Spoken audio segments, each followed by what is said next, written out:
স্থানীয় নাম চন্দ্রপোড়া, তবে রাসেলস ভাইপার নামেই বেশি পরিচিত এই সাপটি। বিষধর এই সাপ নিয়ে এখন চলছে শোরগোল, ছড়াচ্ছে আতঙ্ক। অলস প্রকৃতির এই সাপটি যতটা বিপজ্জনক, মাতামাতি চলছে তার চেয়ে বেশি।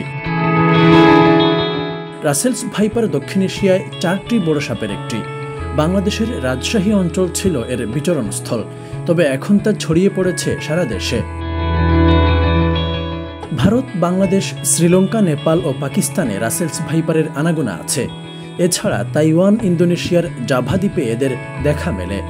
ভারতের পাঞ্জাব রাজ্যে এই সাপ তুলনামূলকভাবে বেশি দেখা যায়।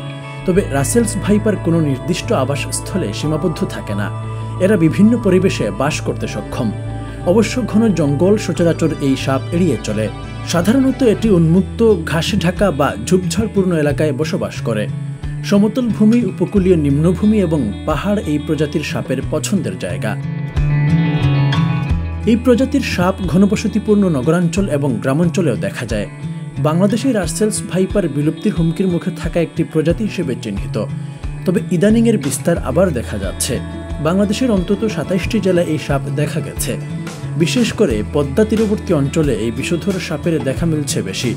মানুষের আতঙ্কের কারণ নেহায়েতই অমূলক নয়। 2023 সালের গবেষণা বলছে বাংলাদেশের প্রতি বছর প্রায় 7,000 মানুষ সাপের কামড়ে মারা যায়।